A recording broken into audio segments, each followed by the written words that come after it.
Hello good morning सुप्रभात दोस्तों। आइए आज हम स्टार्ट करते हैं। पृथ्वी से संबंधित कुछ रोचक जानकारियां हैं जो बहुत ही इम्पोर्टेंट हैं और एग्ज़ाम में बहुत ही पूछे जाते हैं।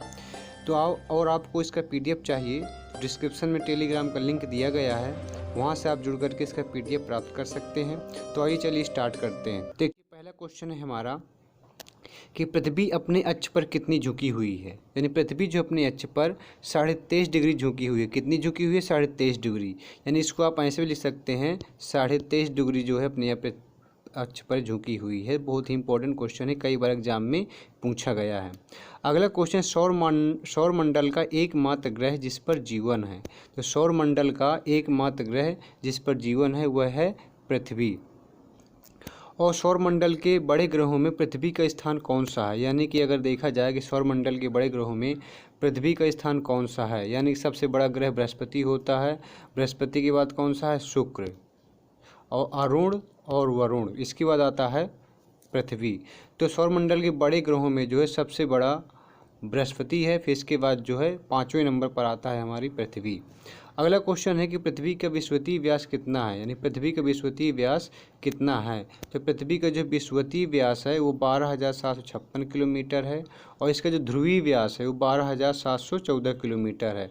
तो कभी कभी क्वेश्चन ये पूछ लेता है कि पृथ्वी के विषुवतीय व्यास और ध्रुवीय व्यास का अंतर कितना होता है। तो हमें क्या करना है, 12,756 में 12,714 घटा देंगे तो 6 में 4 जाएगा 2 और 5 में गए 4, तो 42 किलोमीटर का अंतर होता है। तो एक बार एग्जाम में पूछा गया था कि पृथ्वी के विषुवतीय व्यास और ध्रुवीय व्यास का अंतर कितना होता है। तो हमें देखो विषुवतीय व्यास भी पता होना चाहिए और ध्रुवीय व्यास भी पता होना चाहिए, तभी आप अंतर इसका निकाल पाएंगे। तो पृथ्वी का ध्रुवीय व्यास कितना है? 12,714 है और विषुवतीय व्यास कितना है? 12,756 है, ध्यान रखना है।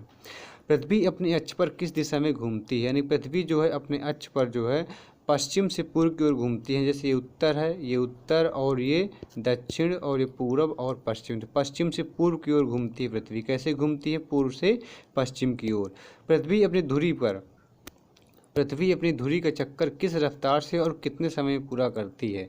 तो पृथ्वी अपनी धुरी का चक्कर जो 1610 किलोमीटर प्रति घंटे की चाल से 23 घंटे 56 मिनट और 4 सेकंड में पूरा करती है। 23 घंटे 56 मिनट और 4 सेकंड में पूरा करती है।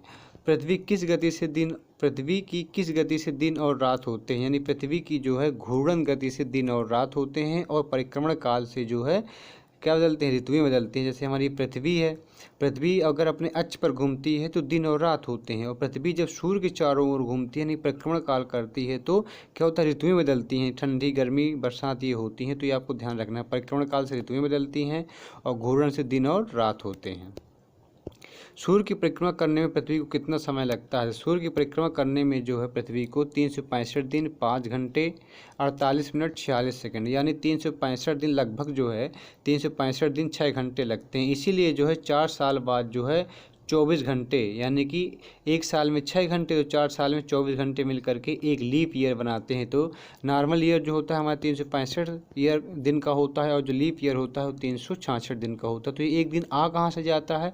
यही वो एक दिन है जो प्रत्येक साल में 6 घंटे बढ़ करके 4 साल में 24 घंटे हो जाते हैं और 24 घंटे का एक दिन होता है, वही 365 दिन में जुड़ जाता है, जिससे 366 दिन हो जाते हैं और उसे लीप वर्ष बोल देते हैं। पृथ्वी को सूर्य की एक परिक्रमा करने में लगे वक्त को क्या कहते हैं? तो सौर वर्ष कहते हैं। प्रत्येक सौर वर्ष या कैलेंडर वर्ष में कितना समय बढ़ जाता है? तो 6 घंटे बढ़ जाते हैं। यही 6 घंटे मिल करके 4 साल में 24 घंटे बन जाते हैं और 24 घंटे मिल करके एक दिन, तो यानी लीप ईयर हो जाता है हमारा 366 दिन का।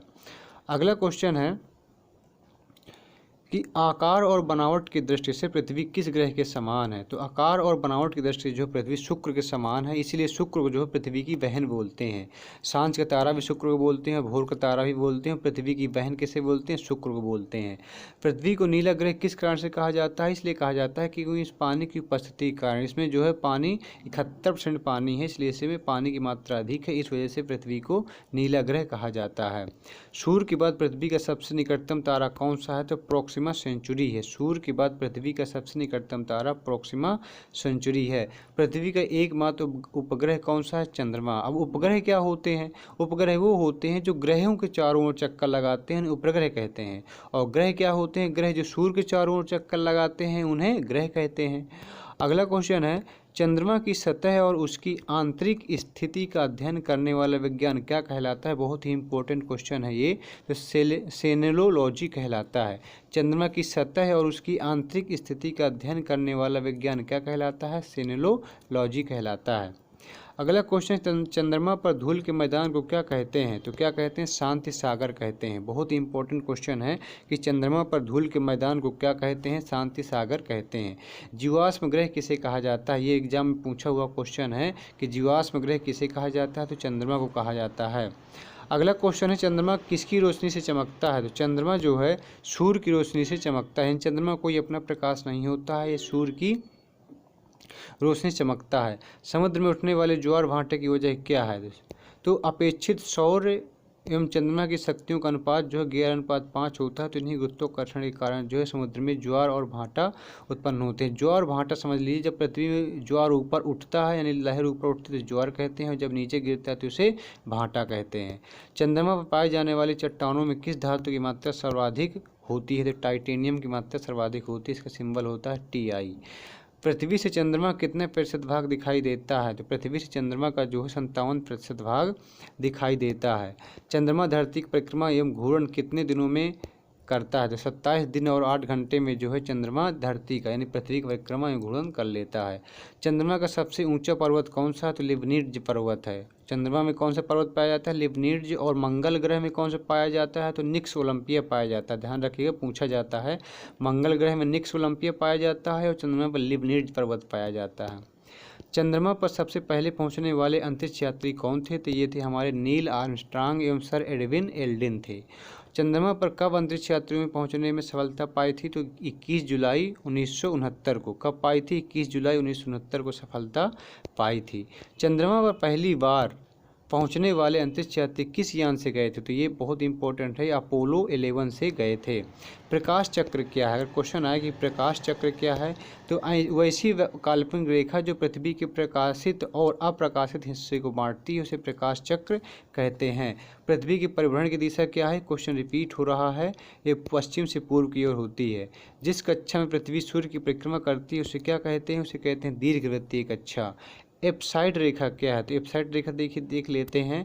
एप्साइड रेखा जो होती है उपसौरिक एवं अपसौरिक को मिलाने वाली काल्पनिक रेखा है जो सूर्य के केंद्र से गुजरती है, इसे एप्साइड रेखा कहते हैं। बहुत ही इंपॉर्टेंट है, मान लो पूछ लिया गया कि एप्साइड रेखा क्या है तो आपको पढ़ लेना है। उपसौरिक क्या है? तो उपसौरिक का मतलब उपसौर, आप इसे कहेंगे एक होता है उपसौर, एक होता है अपसौर। तो उपसौरिक और अपसौरिक समझ लेते हैं। जो उपसौर होता है इसमें सूर्य और पृथ्वी के बीच की दूरी कम हो जाती है, तो और कब होती है? 3 जनवरी को। ये भी क्वेश्चन पूछा गया है कि उपसौर जो है किस दिन होता है? तो 3 जनवरी को होता है। इसमें होता क्या है? सूर्य और पृथ्वी की बीच की दूरी कम हो जाती है जिसे उपसौर कहते हैं। अपसौरिक जस्ट इसका अपोजिट होता है। तो क्या होता है? इसमें सूर्य और पृथ्वी के बीच की दूरी अधिक हो जाती है। क्या हो जाती है? अधिक हो जाती है। और ये 4 जुलाई को होता है। सन भी, डेट भी आपको याद रखना, 4 जुलाई को। और उपसौर होता है 3 जनवरी को। अब देखिए अक्षांश क्या है? तो अक्षांश हम देखा होगा कि यह ग्लोब पर पश्चिम से पूर्व की ओर खींची गई काल्पनिक रेखाएं होती हैं। जैसे ये हमारी पृथ्वी है, तो जो अक्षांश होती हैं इन्हें अक्षांश कहते हैं। क्या कहते हैं? इन्हें अक्षांश कहते हैं और इन्हें देशांतर कहते हैं। तो ये जो उत्तरी ध्रुव और दक्षिणी ध्रुव को मिलाती हैं तो इन्हें देशांतर कहते हैं, और जो पड़ी रेखा होती हैं इन्हें हम अक्षांश रेखा कहते हैं। तो ये विषुवत रेखा और 23.5 डिग्री उत्तर में जो कर्क रेखा होती है, 23.5 डिग्री नीचे जो मकर रेखा होती है, आपको ध्यान रखना है। और सबसे बड़ी अक्षांश रेखा विषुवत रेखा होती है जिसे भूमध्य रेखा भी कहते हैं, 0 डिग्री रेखा भी कहते हैं, आपको ध्यान रखना है। किस रेखा को शून्य अंश की स्थिति माना जाता है? अभी हम चर्चा कर चुके हैं विषुवत रेखा को। जैसे ये हमारी पृथ्वी है, ये जो बीच से लाइन गई है पृथ्वी को 2 भागों में डिवाइड करती है, इसे विषुवत रेखा है, 0 डिग्री रेखा कहते हैं, भूमध्य रेखा भी कहते हैं, इसलिए ये शून्य अंश की स्थिति माना जाता है। अब अगला क्वेश्चन देशांतर क्या है? देखिए बता चुका हूँ, वही चीज़ है कि जैसे हमारी पृथ्वी है, ये उत्तरी ध्रुव और दक्षिणी ध्रुव को मिलाने वाली जो काल्पनिक रेखाएं होती हैं इन्हें देशांतर कहते हैं, और ये जो पड़ी रेखाएं होती हैं इन्हें अक्षांश कहते हैं। किसी स्थान का समय ज्ञात किन रेखाओं के आधार पर किया जाता है? तो देशांतर के आधार पर किया जाता है। दो देशांतर रेखाओं के बीच की दूरी को क्या कहते हैं? बहुत ही इंपॉर्टेंट क्वेश्चन है। दो देशांतर रेखाओं के बीच की दूरी को गोरे कहते हैं। अगला क्वेश्चन है कि सूर्य ग्रहण क्या है? अगर क्वेश्चन आ जाए कि सूर्य ग्रहण क्या है, सूर्य ग्रहण जो है जब कभी दिन के समय सूर्य तथा पृथ्वी के बीच चंद्रमा आ जाता है, यानी जैसे ये आपका सूर्य है, सूर्य तथा पृथ्वी के बीच क्या जाता है? चंद्रमा। ये आपका चंद्रमा है और ये पृथ्वी है। देखो क्या हो गया, ये सूर्य हो गया, ये चंद्रमा हो गया और पृथ्वी हो गई।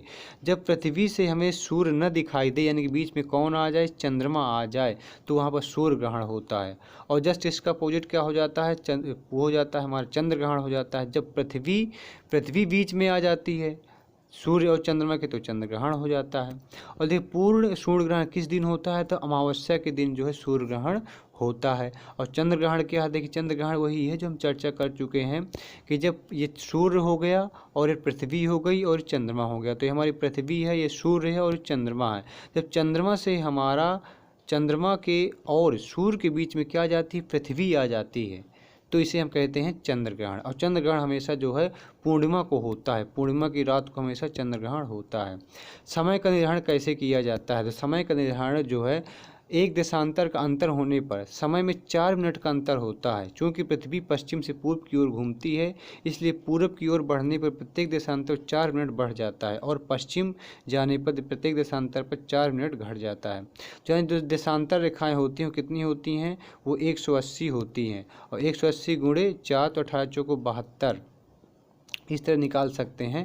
देखिए अगला क्वेश्चन क्या है? अंतर्राष्ट्रीय तिथि रेखा क्या है? तो अंतर्राष्ट्रीय तिथि रेखा जो है 180 डिग्री देशांतर रेखा को अंतर्राष्ट्रीय तिथि रेखा कहते हैं। जय हिंद दोस्तों, ऐसी वीडियो देखने के लिए हमारे चैनल स्टडी मेक्स फ्यूचर को लाइक करें, सब्सक्राइब करें और कमेंट करके ज़रूर बताएं कि आपको वीडियो कैसा लगा है। जय हिंद दोस्तों।